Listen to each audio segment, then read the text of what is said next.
De la ética a la estética aristotélica.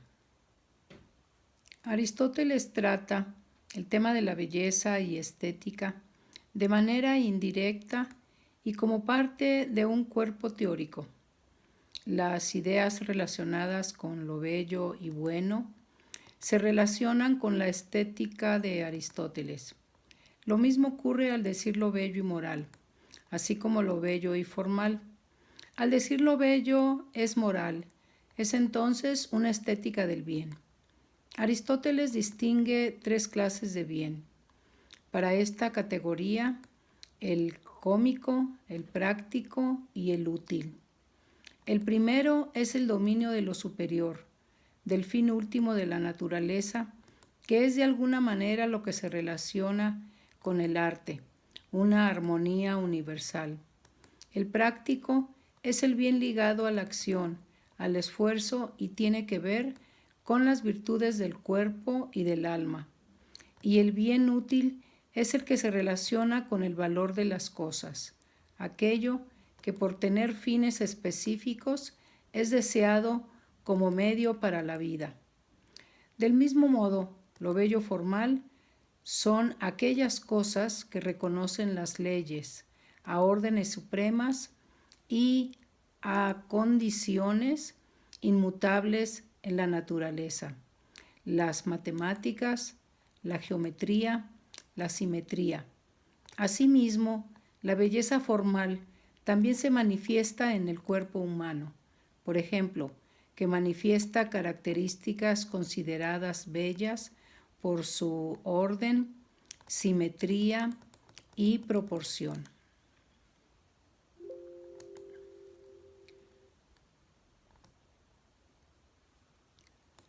Por este motivo, también Aristóteles relaciona lo bello con lo bueno, siendo bello el hombre, su salud, su fuerza, su grandeza. Considerados valores buenos, implica entonces una síntesis entre lo racional y lo sensible. Concluye Aristóteles que lo bello es esa suma de valores morales y formales. Debe poder percibirse a través de los sentidos, como en Platón. Entonces, implica un proceso de captación previa de la realidad, para luego poder ser asimilada e intelectualizada, por lo que el conocimiento es placentero y luego conlleva a un disfrute, y es bello lo que gusta por medio de la vista y el oído. Esencialmente, dividió estos sentidos en función del deleite que generaban al captar algo bello: la vista, placer intelectivo; el oído, placer moral.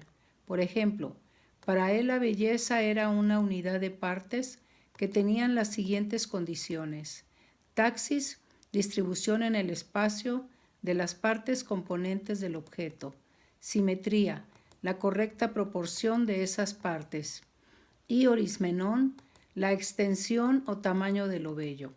Las cosas no deben excederse ni verse tampoco mermadas en sus dimensiones. Las artes entonces son elementos moderados, buscan el punto medio y en ello está la clave del bien. Hijo de su tiempo, Aristóteles pondera la retórica como arte necesario de la vida social. El objeto de ella es la persuasión. A diferencia del sofista, el orador no hace mal uso de su arte. Lo pone siempre al servicio de causas nobles. La poética, en cambio, significa hacer, crear. El artista produce, crea obras imitando.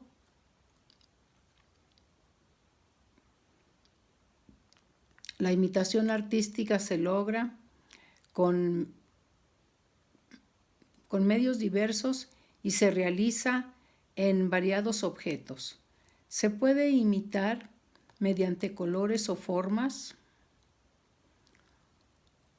como sucede en la pintura, o por medio de la voz, como sucede en la poesía, o mediante el sonido, como la música respecto al objeto. Se puede imitar bien a personajes, como sucede en la epopeya y en la tragedia, o bien a personas comunes o mediocres, como sucede en la comedia. Respecto a los modos de la imitación, se puede imitar narrativa o dramáticamente. En este último caso, se introducen las diversas personas para obrar y hablar entre sí, así como ocurre en la tragedia y en la comedia. Lo bello consiste para Aristóteles en el orden y la simetría. Por tanto, debe ser representado en forma tal que el contemplador pueda percibir en su conjunto la obra. De aquí se desprende, por ejemplo, que la obra dramática posea unidad del tema, unidad de tiempo y unidad de lugar, tal como quedó aceptado en la poética clásica.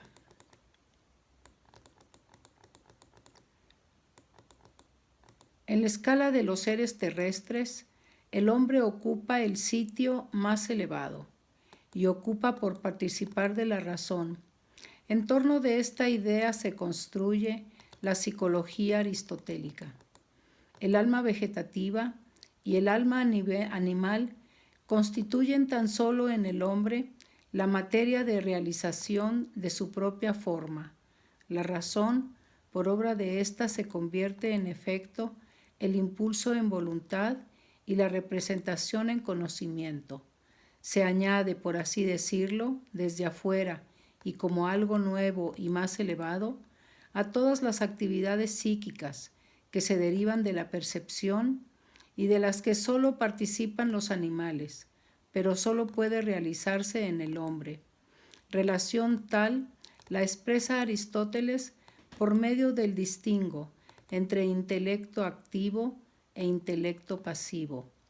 Bajo el primero entiende la actividad racional misma, bajo el segundo el material de las percepciones dado en y por la existencia corporal humana, y gracias al cual se hace posible la función racional de conformarlo con vistas a ciertos fines.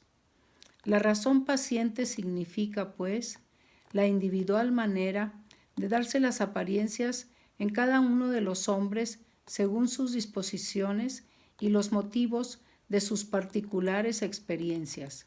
La activa, en cambio, aquel modo de ser del intelecto unitario, fundamental y común a todos los individuos. Solo el nous activo es imperecedero. El pasivo sucumbe con el cuerpo de los propios individuos. La inmortalidad personal así es puesta en tela de juicio. Otra cuestión. Dice Aristóteles que nos coloca en el corazón mismo de su psicología.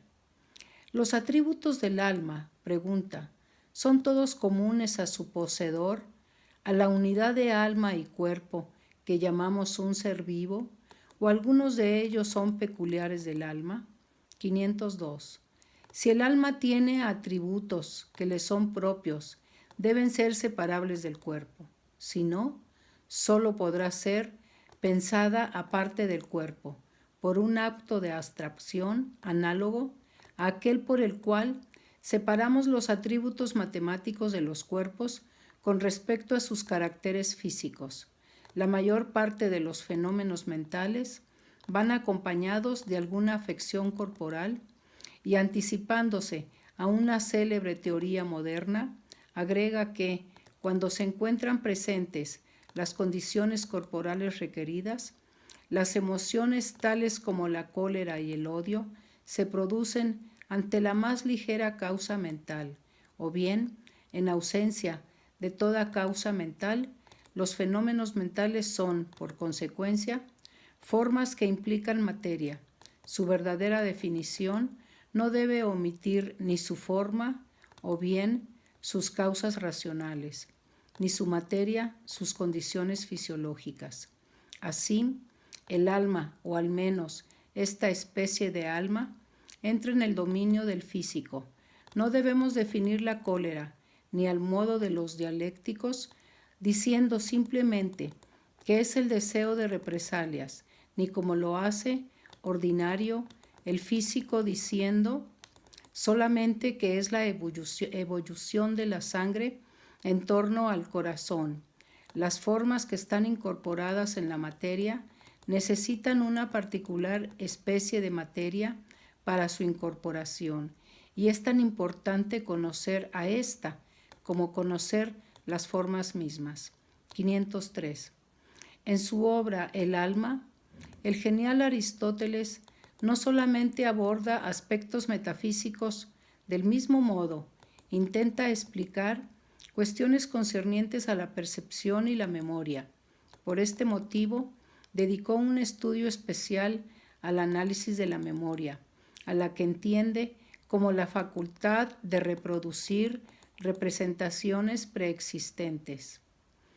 Aristóteles veía en el alma la actividad suprema del cuerpo humano, a la que denominaba realidad o entelequia.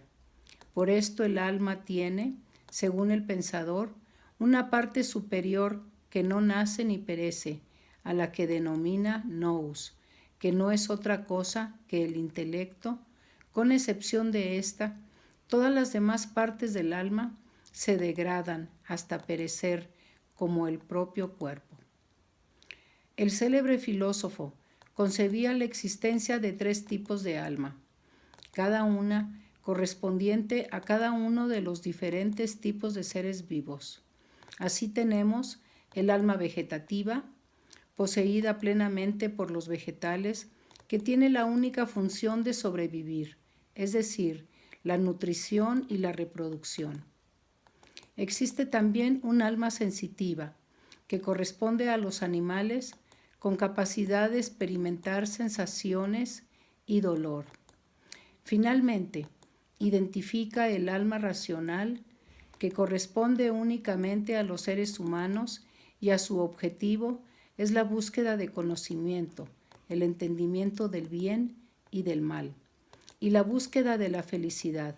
Para Aristóteles es esta tercera capacidad del alma racional la que tiene la capacidad de trascender después de la muerte, mientras que las otras 2 mueren indefectiblemente con el cuerpo. Aristóteles habla también de las facultades del alma sensitiva, una psicología de las cualidades donde ciertas funciones de la mente o del alma están determinadas con cierto valor biológico. Tales facultades serían las del alma sensitiva, que son el procurar placer, evitar dolor y también la imaginación, la memoria y el movimiento como consecuencia del deseo. Podemos decir que Aristóteles es, en cierto sentido, el primer psicólogo de procesamiento de la información. En conclusión, la psicología aristotélica tiene antecedentes y similitudes con ciertos conocimientos y teorías psicológicas actuales. Así, Aristóteles es un pilar y predecesor de la psicología actual, aun cuando lo que estudiaba era el alma y no propiamente la mente. Es importante señalar que además de Aristóteles, hubo muchos filósofos que realizaron aportes trascendentales a la psicología durante más de 2000 años. Entre otros, Platón, Sócrates, San Agustín, Santo Tomás de Aquino, Immanuel Kant, René Descartes, Thomas Hobbes, John Locke y Nietzsche, filólogo, quien se recuerda justamente como el filósofo de la psicología.